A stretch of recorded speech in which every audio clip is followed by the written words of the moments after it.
देखो भाई, कल हमने एग्जाम्पल कर लिए थे, आज देखो प्रश्नावली 1.1। 1.1 का पहला प्रश्न क्या है? पहला प्रश्न है निम्नलिखित संख्याओं को अभाज्य गुणनखंडों के गुणनफल के रूप में व्यक्त करो। अभाज्य गुणनखंड करो और उसके गुणनफल के रूप में व्यक्त करना। जैसे 140 के अभाज्य गुणनखंड करना, तो सबसे पहले किसका भाग जाएगा? बताओ, 2 का भाग जा रहा है कि नहीं? जाएगा। 2 का भाग देंगे, 2 तक 14, 0 का, फिर 2 का जाएगा कि नहीं? जाएगा। 35 दूनी 17, फिर 3 का जा रहा है, 5 का जाएगा, 5 7 35, फिर 7 का दिया, 7 एकम 7। 140 के जो अभाज्य गुणनखंड है वो क्या है? 2 गुणा 2 गुणा 5 गुणा 7। समझ आया भाई? इसी प्रकार 156 है। दूसरा क्या है भाई? 156 के अभाज्य गुणनखंड करना है। ठीक है भाई, 2 का भाग दिया, 2 7 14, 2 8 16, फिर 2 का जाएगा, 2 3 6, 2 9 18, फिर 3 का जाएगा, 3 एकम 3, 3 3 9, और 13 कैसी संख्या है? अभाज्य संख्या है। 13 में 13 का भाग जाएगा 1 बार। तो 156 के जो अभाज्य गुणनखंड है वो 2 गुणा 2 गुणा 3 गुणा 13। इनसे प्रश्न नहीं बनता है, पेपर में प्रश्न नहीं आएगा, लेकिन इनसे रिलेटेड प्रश्न जरूर आएगा। इनमें अभाज्य गुणनखंड करना जरूरी है, तो इसलिए हमें अभाज्य गुणनखंड करना सीखना जरूरी है, तो इसलिए इनको करना पड़ेगा। देखो भाई, तीसरा है 38 25 के अभाज्य गुणनखंड करने हैं। सबसे पहले इकाई का अंक जिसमें 0 2 4 6 8 है, उसमें 2 का पूरा भाग जाएगा। अंकों का योग में अगर 3 का भाग जा रहा है, 3 से पूरा भाग विभाजित है, तब इनका अंकों का योग किया, 5 और 2 7, 7 और 8 15, 15 और 3 18, 18 में 3 का भाग जाता है कि नहीं? 3 6 18 जा रहा है, तो ये 3 से विभाजित होगा, तो 3 का भाग है, 3 का 3, 3 दूनी 6, 2 बचा 3 7 21, 1 बचा 15, 3 5 15, फिर इनका योग करो, 7 और 5 12, 13 14 और 1 15, 3 का भाग फिर भी चल जाएगा इसमें, 3 चौके 12, 3 दूनी 6, 3 5 15, इसका योग करो, 5 और 2 7, 7 और 4 11, 11 में 3 का भाग नहीं जाता, तो इस संख्या में 3 का भाग नहीं जाएगा। 3 का नहीं जाएगा तो किसका जाएगा? 5 और भाग संख्या में जाएगा। 5 का भाग उन संख्याओं में जाता है जिनका इकाई अंक या तो 0 हो या क्या हो, 5 हो। तो 5 में जाएगा नहीं जाएगा, तो इकाई अंक क्या है? 5। तो 5 8 40, 2 बचा 50 25, फिर 5 का दिया, 5 एकम 5, 5 7 35, 17। 17 तो खुद ही क्या है? अभाज्य संख्या है। 17 में किसका भाग जाएगा? 17 में। एक बार तो 38 25 के अभाज्य गुणनखंड है 3 गुणा 3 गुणा 5 गुणा 5 गुणा 17। समझ आया भाई? समझ आया। तो इसी प्रकार से अभाज्य गुणनखंड करने हैं आपको। मैं चौथा और पांचवा सवाल तुम्हें दूंगा करने के लिए। 5005 और पांचवा सवाल है क्या? पांचवा सवाल है 7429। इन दोनों को आपको करके अभी मुझे बताना है। ठीक है भाई, समझ आया? पहला सवाल 2 का भाग जाएगा क्या इसमें? ये देखो, सबसे छोटी संख्या क्या है? भाग संख्या 2। 2 का भाग जाएगा क्या? नहीं, 2 का भाग नहीं जाएगा, क्योंकि 2 का भाग उन संख्याओं में जाता है जिनमें क्या इकाई अंक 0 2 4 6 8 हो, उनमें 2 का पूरा भाग जाता है। 2 का पूरा भाग जाता है, तो इसमें 2 का भाग जाएगा क्या? नहीं जाएगा। इसमें कितने का भाग जाएगा? अब इसमें 3 का जाएगा, 5 5 10 10 में 3 का जाता है क्या? नहीं जाता, तो इसमें भी 3 का पूरा भाग नहीं जाएगा। फिर देखो 5 भाग संख्या का इकाई अंक क्या होना चाहिए? 0 और 5। इकाई अंक क्या है यहाँ पे? 5 है, तो 5 का भाग जाएगा नहीं जाएगा। 5 एकम 0 0, 5 एकम। अब ये देखो, इसके बाद इसमें किसका भाग जा सकता है? इसमें किसका भाग जाएगा?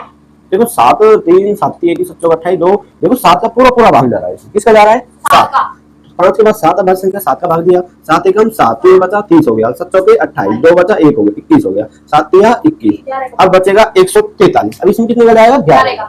11 का भाग दिया, 11 एकम 11, कितना बचा भाई? 3, 33 हो गया, 11 33। फिर 13 में 13 कहीं जाएगा, क्योंकि 13 खुद अभाज्य संख्या, 13 एकम 13। तो 5005 के अभाज्य गुणनखंड क्या हुए भाई? 5 गुणा 7 गुणा 11 गुणा 13। समझ आया?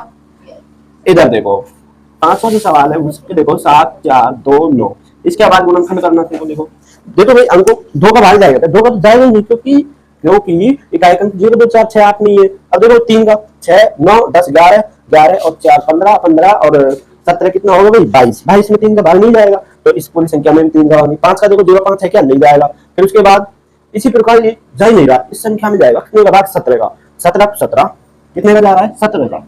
17 17 17 34 17 53 17 54 17 चौके 68 68 और 4 2 6 बचे 62 हो गए, 17 51 62 में से 51 गए, कितने बच्चे भाई? 11 बच्चे। फिर कितना बन गया? 19। 17 17 17 34 17 51 17 44 17 85 17 102 17 संता 119 17 संता 119 7 बन गया। ठीक है, अब इसमें कितने का जाएगा? इसमें जाएगा 19 का। 19 से कम 19, 19 दूनी 38। 43 में से 38 गए जब, कितने बच्चे भाई? कितने बच्चे भाई? 5 बच गए। और ये घटा लिया 7 7 इधर 17 19 19 19 38 19 30 57 3 बन गया। फिर 23 में 23 का 23 रह जाएगा। तो इसके अभाज्य गुणनखंड क्या हुए? 74 गुणा 23 का जो अभाज्य गुणनखंड है वो 17 गुणा 19 गुणा 23 हुआ। समझ आया? समझ आया भाई? तो जल्दी से इसको क्या करो? नोट करो। क्या करो भाई? नोट करो। दोनों के अभाज्य गुणनखंड आराम से। और ओनली फॉर 26 और 51। ठीक है, जांच भी करनी है इसकी। जांच क्या करनी है भाई?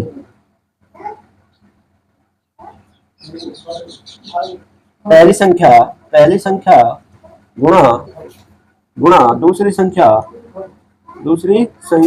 बराबर एचसीएफ गुणा एलसीएम। ये भी जांच करनी है। ठीक है भाई, पहले एचसीएफ और एलसीएम ज्ञात तो कर लेते हैं, फिर ही तो जांच होगी। ठीक है, पहले एचसीएफ और एलसीएम ज्ञात करने के लिए सबसे पहले अभाज्य गुणनखंड करेंगे। क्या करेंगे भाई? अभाज्य गुणनखंड। सबसे पहले 2 का भाग दिया, 13 बन गया। 13 में 13 का दिया, 1 का 1 बन गया। 26 का जो अभाज्य गुणनखंड है वो 2 गुणा 13। ठीक है भाई, अब करेंगे 91 का। 91 में किसका भाग जाएगा? 7 7 का जा रहा है, 7 एकम 7। फिर कितनी बार गया? 2 बार। 7 दिया 21, 13 का 13 दिया 1 बार। ठीक है, 91 का जो अभाज्य गुणनखंड है वो 7 गुणा 13 होगा। 7 गुणा 13। ठीक है, अब इनका एचसीएफ ज्ञात करेंगे। क्या ज्ञात करेंगे? एचसीएफ। एचसीएफ ज्ञात करने के लिए कॉमन देखेंगे। बताओ, 2 कॉमन आ गया, 13। तो इसका जो एचसीएफ है वो कितना है भाई? 13। कितना है भाई? 13। एलसीएम ज्ञात करने के लिए क्या करेंगे? एलसीएम ज्ञात करने के लिए हाईएस्ट कॉमन फैक्टर देखते हैं। यहाँ पे 2 की घात कितनी है? 1 गुणा 13 की घात कितनी है? 1। यहाँ पे देखो भाई, 7 की घात कितनी है? 1 और 13 की घात कितनी है? 1। बताओ, 2 की घात सबसे अधिक कितना है? इसमें ही है।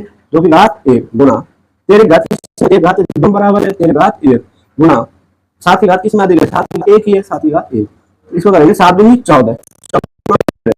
14 गुणा 13 करेंगे 172 और 13 कितना हो गया भाई?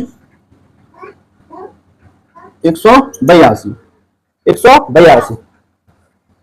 13 चौक 52, 2 का हासिल आ गई 5, 13 कम 13 5 18 182। तो हमारा जो एचसीएफ आया वो तो आ गया 100, एलसीएम आया जो 182 आ गया। एचसीएफ कितना आ गया? 13 आ गया। अब इसकी जांच भी तो कर लेते हैं क्या बराबर है या नहीं है।